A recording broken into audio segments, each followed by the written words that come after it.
Rasulullah SAW melihat orang itu datang. Beliau mengatakan, ajiballahu min sani'ikum.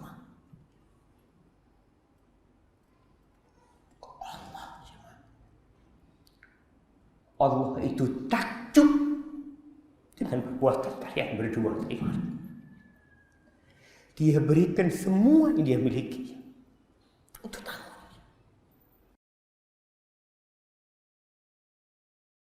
Fala Rasulullah sallallahu alaihi wasallam ajwadu bil khair min rihil mursalah. Rasulullah sallallahu alaihi wasallam itu lebih baik, lebih dermawan dengan harta yang dia miliki daripada angin yang ditiupkan. Allahu Akbar. Rasulullah SAW ketika dapat kelebihan rezeki, kita tahu masa sulit Nabi SAW awal hidupnya. Ketika perang Khandaq, antum lihat Rasulullah SAW menggali parit bersama para sahabat dalam kondisi perutnya itu pakai sabuk kerikil karena menahan lapar, takut kena emah. Jadi sabuknya Nabi SAW itu kerikil. Beliau sering berpuasa sunnah. Kadang-kadang karena di rumahnya tidak ada makan, beliau puasa.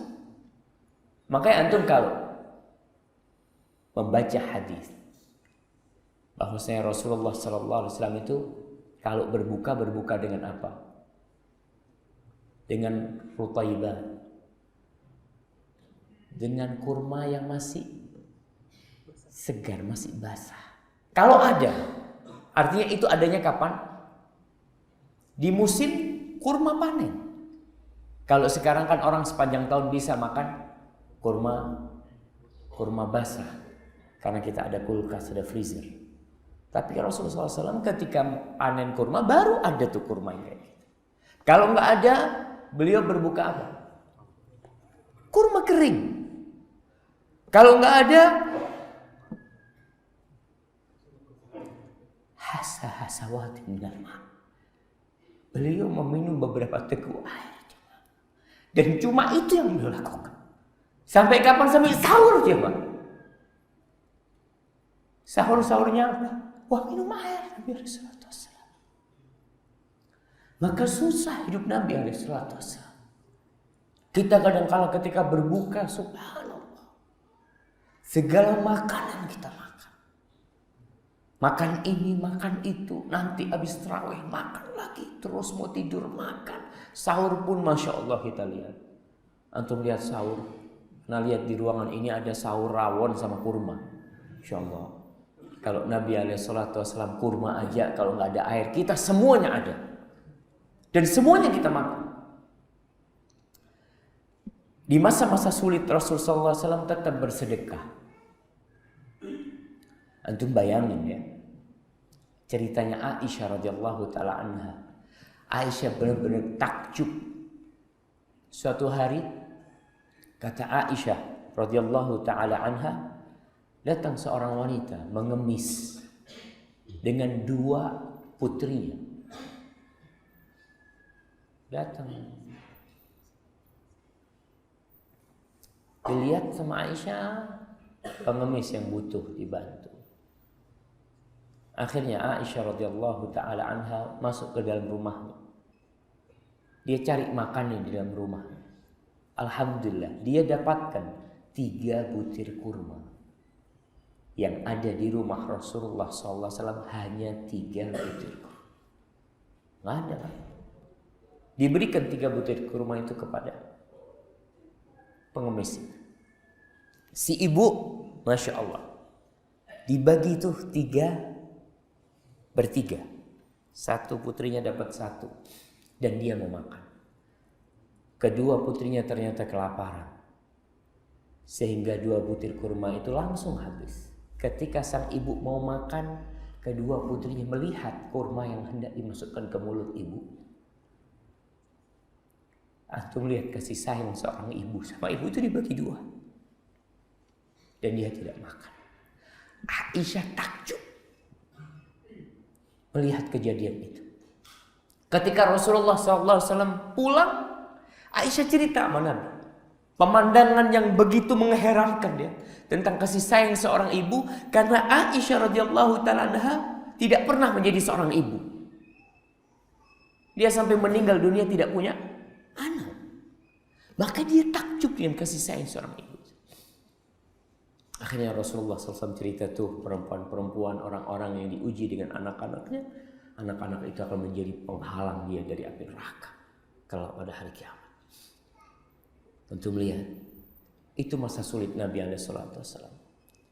Jadi ada kurma, ya kurma dikasih. Pernah suatu hari datang tamu, satu malam. Antum ingat tuh kisah itu.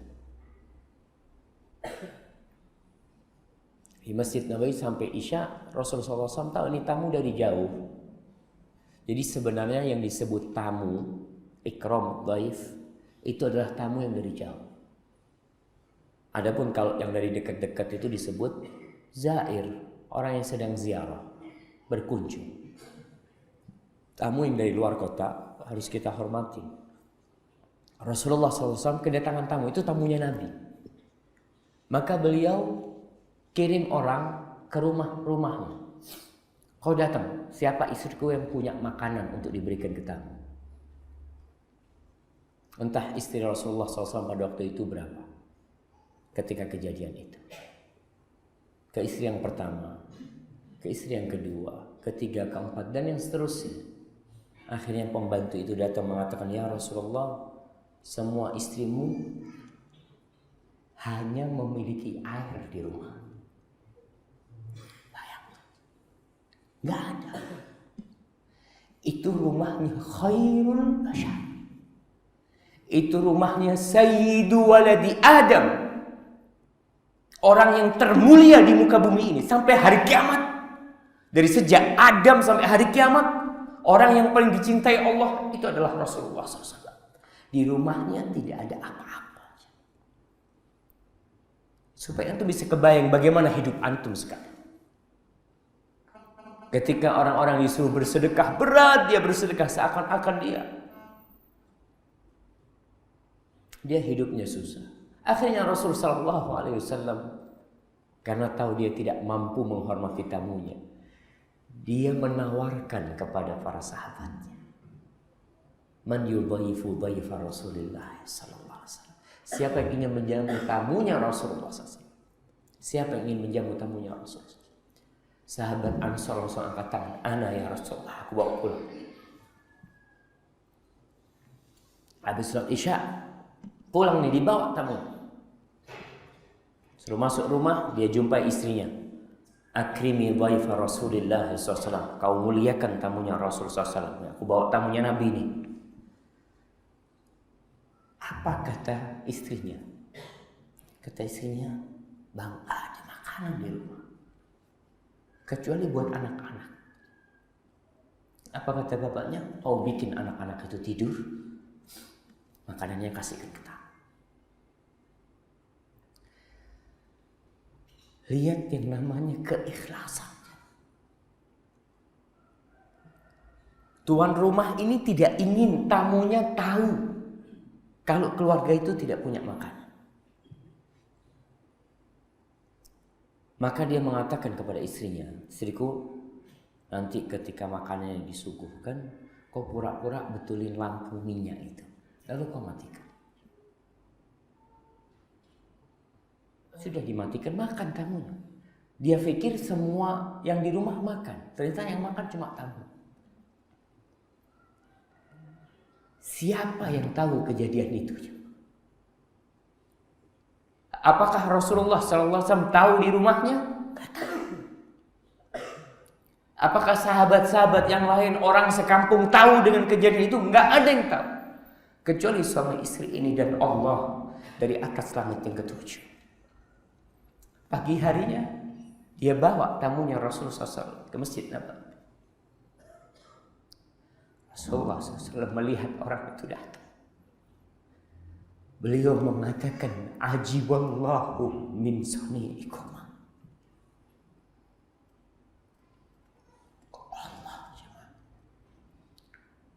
Allah itu takjub dengan perbuatan kalian berdua.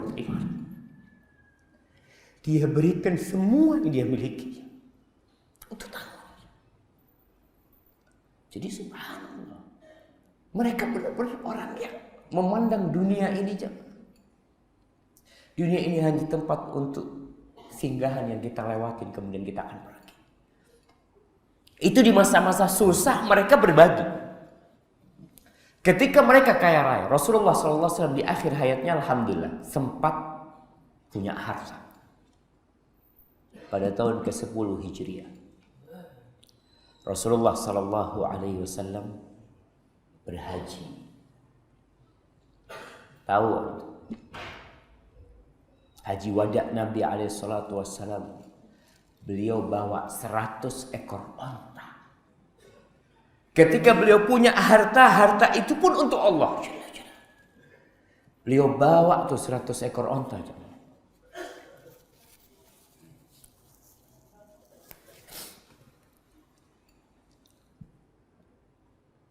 Ke Mekah.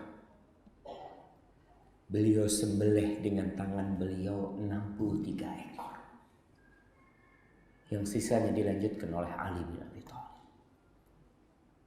Jadi ketika punya harta lebih, beliau tidak berpikir memperbesar rumahnya. Tetap rumah Nabi. Mulai beliau datang ke kota Madinah sampai beliau wafat, rumah Rasul SAW itu mungkin cuma 5 kali lipat. Dan masih rumah Nabi itu terbuat dari tanah dan pelepah kurma yang dibarisin, kemudian ditutup sama kain. Tetap rumah Nabi SAW. Beda nih sama kita. Kita tatkala punya kelebihan harta, biasanya rumah kita. Dan Rasulullah SAW pada waktu pulang dari Khaybar, ada kelebihan harta. Yang beliau lakukan adalah memperluas Masjid Nabawi. Yang awalnya 35 kali 30 hasta jadi 50 kali 50 hasta. Subhanallah. Ketika ada harta dia berpikir, ya Allah, rumah Allah dulu nih sebelum rumahku.